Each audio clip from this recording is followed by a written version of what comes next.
আলাইকুম রহমতুল্লাহ। আমাদের এখন সমস্যা হচ্ছে সন্ত্রাস, দুর্নীতি, চাঁদাবাজি। কথাটা ঠিক কিনা বলেন? এই মুহূর্তে যে সমস্যাগুলো আমাদের সামনে আছে দেশে, সন্ত্রাস, চাঁদাবাজি এবং দুর্নীতি, বিশেষ করে এই তিনটা জিনিস যদি দূর হয়ে যায় তাহলে আমাদের দেশ শান্তির দেশ হবে কিনা বলেন? আর এই দুর্নীতির ভিতরে দুনিয়ার সব কিছু ঢুকে গেছে। এখন এইগুলো কিভাবে দূর হবে? এই দূর হওয়ার পথটা কি? আমাদের বাংলাদেশের একজন বৈজ্ঞানিক সৈয়দ মাহমুদুল হাসান, তিনি যখন নিউজিল্যান্ড গেলেন তখন সফর করে এসে বাংলাদেশে একটা সেমিনারে বক্তব্য রাখলেন যে আমি নিউজিল্যান্ড গিয়ে দেখলাম সেখানে ইসলাম আছে, আর বাংলাদেশে আসার পরে দেখলাম এখানে মুসলমান আছে কিন্তু ইসলাম নাই। কথাটা বুঝেন? কত সুন্দর কথা। নিউজিল্যান্ডে গিয়ে দেখলাম সেখানে ইসলাম আছে, মুসলমান নাই, আর বাংলাদেশে এসে দেখলাম এখানে মুসলমান আছে, ইসলাম নাই। একদম কথাটা। এজন্য এই যে মৌলিক যে সমস্যাগুলো আছে, এই সমস্যাগুলো আমরা যদি সমাধান করতে চাই তাহলে আমাদের কি জিনিসের প্রয়োজন, এবং এই প্রয়োজন অনুযায়ী আমরা যদি দোয়া করি আল্লাহ তুমি আমাদেরকে বাঁচাও বাঁচাও, কেমন পর্যন্ত দোয়া করলে কাজ হবে না। বাঁচতে পারবেন? বলে খতম পড়েন সবাই সন্ত্রাস থেকে আল্লাহ বাঁচা, বাঁচতে পারবেন? আসতে পারবেন। তাই আল্লাহ কোরআনে পরিষ্কার বলেছেন, লা ইউগাইয়িরু মা বিকাউমিন হাত্তা ইউগাইয়িরু মা বিআনফুসিহিম। কোনো জাতির ভাগ্যের পরিবর্তন আল্লাহ করে দেন না যতক্ষণ না সেই জাতি নিজ হাতে ভাগ্য পরিবর্তনের চেষ্টা করে। সবাই বলে সুবহানাল্লাহ। তাহলে বোঝা গেল সমস্যা আমাদের চিহ্নিত হয়ে গেছে। এইগুলো থেকে বাঁচার জন্য আমরা নিজেদেরকে চেষ্টা করতে হবে। এই আয়াত থেকে আমরা এটাই তো বুঝতে হবে। এটা আবার কিভাবে করবো, এর দৃষ্টান্ত কোথায় পাবো আমরা, তার এক্সাম্পল আমাদেরকে নিতে হবে। এর দৃষ্টান্ত হচ্ছে যে আল্লাহ রাসূল সাল্লাল্লাহু আলাইহি ওয়াসাল্লাম, আর আল্লাহ কোরআনে বলেছেন পরিষ্কার, লাকাদ কানা লাকুম ফি রাসূলিল্লাহি উসওয়াতুন হাসানাহ, যে নিশ্চয়ই তোমাদের জন্য সর্বোত্তম আদর্শ রয়েছে আল্লাহ রাসূলের জীবনে। সে বলে সুবহানাল্লাহ। সুতরাং এখন যদি বলি আমার নেত্রীর আদর্শের মধ্যে আছে, আমার দলের আদর্শের মধ্যে আছে, আমার নেতার আদর্শের মধ্যে আছে, তাহলে এই জিনিসটা ঠিক হবে না। আল্লাহ নিজে নির্দিষ্ট করে দিয়েছেন যে তোমাদের জন্য সর্বোত্তম আদর্শটা রয়েছে কার মধ্যে? আল্লাহ রাসূল হযরত মুহাম্মদ মুস্তাফা সাল্লাল্লাহু আলাইহি ওয়াসাল্লাম। 100 একটা বই আছে, লেখকের নামটা এই মুহূর্তে আমার স্মরণ হচ্ছে না, সে 100 জন মনীষী সারা বিশ্বের তাদের ইতিহাস নিয়েছে, এর মধ্যে 1 নম্বরে নিয়ে এসেছে আল্লাহ নবী হযরত মুহাম্মদ মুস্তাফা সাল্লাল্লাহু আলাইহি ওয়াসাল্লাম। এবং শেষ কথাটা এইভাবে বলছে, এই মুহাম্মদের মতো কোনো ব্যক্তি যদি এই বিশ্বে আসে তাহলে এই বিশ্বে শান্তি আসতে পারে। তার মানে হলো তার আদর্শ। আল্লাহ রাসূলের আদর্শ তো বিশাল, আমরা যদি একটা একটা করে আলোচনা করি তাহলে এটা অসম্ভব। কিন্তু গোলমূল যেটা হলো, রাসূল সাল্লাল্লাহু আলাইহি সাল্লামকে আল্লাহ একটা দায়িত্ব দিয়েছিল। দায়িত্বটা হলো কোরআনের ভাষায় ওয়াল্লাযী আরসালা রাসূলাহু বিল হুদা ওয়া দীনিল হক লিইয়ুযহিরাহু আলাদ দীনি কুল্লি।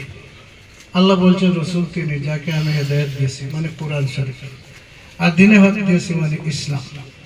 এই দুইটা দিয়ে দায়িত্ব দিয়েছি যে এই কোরআন এবং এই ইসলামের মাধ্যমে তিনি দ্বীনে হক অর্থাৎ এই ইসলামকে এই জমিনে বিজয়ী করবেন। সবাই বলে সুবহানাল্লাহ। সুতরাং আমরা দেখলাম 23 বছর নবুয়তি জীবনে তিনি এই কাজটাই করেছেন। শেষ পর্যন্ত গোটা আরব বিশ্বে এই ইসলামকে বিজয়ী করে এমন একটা পরিবেশ নিয়ে আসলেন যে আরব বিশ্বটা আমি বলি সব, তার একদিকে ছিল লোহিত সাগর, একটা দিকে পারস্য উপসাগর, একদিকে আরব উপসাগর, একদিকে বর্তমান সিরিয়া, এই বিশাল এরিয়া যেটা হলো বাংলাদেশের 20টার সমান। সেখানে তিনি এমন একটা রাষ্ট্র ব্যবস্থা প্রতিষ্ঠিত করেছিলেন যেখানে মানুষের জান, মাল, ইজ্জত এবং ধর্মীয় নিরাপত্তা প্রতিষ্ঠিত হয়েছিল। সবাই বলেন আলহামদুলিল্লাহ। এই চারটা নিরাপত্তা তো মানুষে চায়। তা জানের নিরাপত্তা, মালের নিরাপত্তা, ইজ্জতের নিরাপত্তা, ধর্মীয় নিরাপত্তা, এই চারটা প্রতিষ্ঠিত হয়েছিল। প্রতিষ্ঠিত হয়ে সমাজের অবস্থাটা এত শান্তি রয়েছিল, নিরাপত্তা রয়েছিল যে একজন মহিলা সব ধরনের গয়নাগাটি নিয়ে চলাফেরা করেছে। আল্লাহর ভয় ছাড়া কারো ভয় তার মধ্যে ছিল না। সবাই বলে সুবহানাল্লাহ। এই ধরনের রাষ্ট্রের ব্যবস্থা ছিল। আজকে যদি এই বাংলাদেশে এই ধরনের রাষ্ট্র ব্যবস্থা প্রতিষ্ঠিত হয়, দেখবেন একটা নিরাপত্তা যদি প্রতিষ্ঠিত হয়ে যায়, তে ধর্ম বর্ণ নির্বিশেষে আমরা সবাই শান্তিতে বসবাস করতে পারবো ইনশাআল্লাহ। সকল ধর্মের লোক আমাদের মধ্যে সম্প্রীতি করবে। এগুলো আসবে কি বলে? আল্লাহ রাসূলের ইতিহাস সংক্ষেপে আমি যেটা বললাম, এখন এটা করলেন কি বলে, এটা আমাদেরকে জানতে হবে।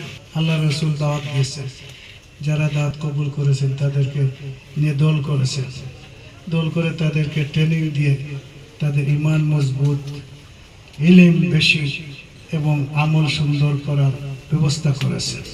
যাদের হাতে একটা রাষ্ট্র ব্যবস্থা আসলে তারা পরিচালনা করতে পারবে। কিন্তু এই মক্কার জনগণ আল্লাহর রাসূলকে সাপোর্ট করলো না, বলল না, সমর্থন করলো না। কারণ দ্বিতীয় জিনিসটার দরকার হলো, আপনি লোক তৈরি করেছেন, ঠিক আছে, কিন্তু রাষ্ট্রীয় শক্তি যদি আপনার হাতে না আসে তাহলে আপনি কিছুই করতে পারবেন না। আমার কথাটা আপনাদের কাছে পরিষ্কার হবে। লোক তৈরি করেছেন, যেমন জামাতে ইসলামে আলহামদুলিল্লাহ 54 বছর সকল সেক্টরের লোক তৈরি করেছে, কিন্তু যখন না আসে ছোট কিছু করতে পারবে। কিন্তু রাষ্ট্রীয়, একদম রাষ্ট্রীয়ভাবে এই যে চারটা নিরাপত্তা বিধান এবং এটা কায়েম করা সম্ভব হবে না, হবে। তাই আল্লাহ রাসূল এইভাবে তৈরি করলেন। কিন্তু দ্বিতীয় প্রয়োজনটা হলো একটা রাষ্ট্রীয় শক্তি, কিন্তু মক্কার রাষ্ট্র ব্যবস্থা তার হাতে মক্কার জনগণ দিল না। আবু লাহাব, উতবা, শায়বা, আবু জেহেল এরা তাদের কর্তৃত্ব চালিয়ে গেল, তারা দিল না। শেষ পর্যন্ত আল্লাহ রাসূল সাল্লাল্লাহু আলাইহি ওয়াসাল্লাম এই তৈরিকৃত লোকদেরকে নিয়ে মদিনা হিজরত করলেন। ইতিহাসটা আপনাদের জানা আছে। হিজরত করলেন, হিজরতের আগে কিছু কাজ করলেন, যে কাজের মধ্যে তাদের মধ্যে ওনার একটা উৎসাহ উদ্দীপনা ইসলামের প্রতি সৃষ্টি হয়েছে। তারা শেষ পর্যন্ত শেষ বায়াতে আকাবা তারা ৭৫ জন লোক এসেছিল, এর মধ্যে 2 জন মহিলাও ছিল। তখন তারা আল্লাহ রাসূলকে দাওয়াত দিয়েছিল যে আসেন, আপনি মদিনা আসেন, সেই রাষ্ট্র ব্যবস্থা আপনার হাতে আমরা তুলে দিব এবং এটা করতে গিয়ে যত ধরনের কুরবানি স্বীকার করা লাগে সেটা আমরা করব। আল্লাহ রাসূল সাল্লাল্লাহু আলাইহি ওয়াসাল্লাম তাদের দাওয়াতকে কবুল করলেন। আল্লাহর হুকুম আসলো, শেষ পর্যন্ত তিনি হিজরত করলেন। এর আগে সাহাবায়ে কেরামদেরকে পাঠিয়ে দিলেন। হিজরত করার পরে, মদিনায় যাওয়ার পরে এই আনসার মুহাজির এদেরকে নিয়ে একটা সংবিধান রচনা করলেন, যেটা হলো পৃথিবীর প্রথম লিখিত সংবিধান। ইতিহাসে এটার নাম হলো মদিনা সনদ। দেখেন, প্রথম একটা সংবিধান রচনা করলেন। এর পরবর্তী পর্যায়ে তিনি গোটা মদিনাবাসীকে ডাকলেন। তখন গোত্রীয় শাসন ছিল, তাদের লিডাররা আসলো, এমনকি যারা মুনাফিক আছে তারাও আসলো, যারা ইহুদি আছে তারাও আসলো, তারা তো ইসলাম কবুল করে নাই। এই সংবিধান তাদের কাছে পেশ করলেন।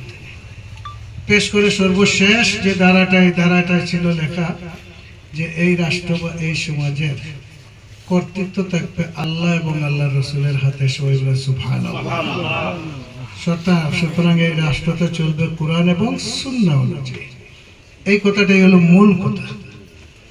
তখন তারা দেখলো যা সব আসলে আমরা পড়ি নাই, খালি শুনি, এখানে দ্বারা সোনা পড়া হয় না। প্রত্যেকটা গোত্রের নাম ধরে তার সাথে কি ব্যবহার করা হবে সব কিছু আছে, আন্তর্জাতিক কেস সব। এই সব পড়াশোনা পর্যালোচনা করে তারা দেখলো আমরা কি করছি। হ্যাঁ, ইসলামকে আনলাম না, কিন্তু একটা শান্তির রাষ্ট্র তো আমরা পাইব। তাই যারা ইসলাম কবুল করে নাই সবাই সমর্থন দিয়ে দিল আল্লাহ রাসূলের এই সংবিধানকে এবং আল্লাহ রাসূলকে। সবাই বলে সুবহানাল্লাহ। তিনি একটি রাষ্ট্র পেয়ে গেলেন। এই রাষ্ট্র পাওয়ার পরে তিনি এই রাষ্ট্র শক্তি নিয়ে ৮২টা যুদ্ধ করলেন। ইতিহাসে আমাদের জানা আছে। এর মধ্যে ২৭টাতে তিনি নিজেই নেতৃত্ব দিয়েছেন। এর মাত্র 10 বর্ষে গোটা আরব বিশ্বে আল্লাহর দ্বীনকে তিনি প্রতিষ্ঠিত করলেন, ইসলামের জীবন ব্যবস্থাকে প্রতিষ্ঠিত করলেন। বাকি জীবন ব্যবস্থা পরাজিত হলো, আর সেই ঐতিহাসিক রাষ্ট্র তিনি সৃষ্টি করলেন। তাই আমার বন্ধুরা, আমি আজকে আপনাদেরকে আহ্বান জানাচ্ছি, জামাতে ইসলামের লোক তৈরি করেছে। এখন যদি রাষ্ট্রীয় শক্তি আপনারা জামাতে ইসলামের হাতে দিতে পারেন, তাহলে এর বিনিময়ে ডাক্তার শফিকুর রহমান সাহেবের নেতৃত্বে আপনাদেরকে আমরা একটা বৈষম্যহীন, দুর্নীতি মুক্ত, সন্ত্রাস মুক্ত, চাঁদাবাজ মুক্ত একটা মানবিক কল্যাণময় রাষ্ট্র উপহার দেব ইনশাআল্লাহ। তাই আহ্বান জানাচ্ছি, আপনারা সব কিছু দেখছেন, দেখার কিছু বাকি নেই। এবার নির্বাচনে আপনারা দাড়িপাল্লাটাকে ভোট দিয়ে জামাতে ইসলামীকে দেখে নেন, আর সেই জামাতে ইসলামী প্রার্থী হচ্ছে। তাই আমি আবেদন জানাচ্ছি, এই লড়াইটা, এই জিহাদ, এটা সবচেয়ে বড় জিহাদ। এটা ভোটের জিহাদ। আপনার ভোটের কারণে এই দেশে শান্তি আসতে পারে, আপনার ভোটের কারণে এই দেশে অশান্তি আসতে পারে, আপনার ভোটের কারণে সন্ত্রাস আরো বাড়তে পারে, আপনার ভোটের কারণে সন্ত্রাস দূর হতে পারে। তাই এই ভোটটা খেলার জিনিস নয়, এটা অত্যন্ত মূল্যবান ভোট। এই জন্য আল্লাহ কোরআনে বলছেন, আনতুল আমানাতি ইলা আহলিহা, আপনার কাছে যে রক্ষিত আমানত আছে, যথাযথ ব্যক্তির কাছে, যথাযথ গোষ্ঠীর কাছে, যথাযথ দলের কাছে একটা পৌঁছে দেন। সবাই বলে সুবহানাল্লাহ। আর এই ভোট এমন, আপনার ভোট, আমার ভোট আর আপনার বিবির ভোট এক সমান। এটাকে যদি মিসাইল ধরি, তাহলে আপনার মিসাইল আর আপনার বিবির মিসাইল এক সমান। সুতরাং তাদেরকে নিয়ে আসতে হবে, সবাইকে নিয়ে আসতে, গরিব দুঃখী যারা আছে তার ভোট এটা, সবাইকে নিয়ে আসতে হবে। তাই এই নির্বাচনী যুদ্ধে আমি আপনাদের নেতৃত্বে আছি। আমি আশা করছি আমরাই বিজয় নিয়ে আসবো, মানুষকে বুঝিয়ে, সকল ধরনের নারী পুরুষ শ্রমিক সবাইকে ঐক্যবদ্ধ করে আপনাদের সেন্টারে আপনারা বিজয়কে নিয়ে আসবেন। এবং এই বিষয়ে আমি নেতৃত্ব দিচ্ছি, আমি সামনে থাকবো। আমার সাথে কারা থাকতে রাজি আছেন? দুই হাত তুলে আমি দেখতে চাই। ইনশাআল্লাহ আল্লাহ রাব্বুল আলামিন এই হাতগুলোকে কবুল করুন। আমিন। আমার বিশ্বাস, আমরা সিলেটের শাহজালালের এই দেশ কোন সন্ত্রাসীদের হাতে আমরা দিব না, কোন চাঁদাবাজদের হাতে আমরা দিব না, কোন দুর্নীতিবাজদের হাতে দিব না।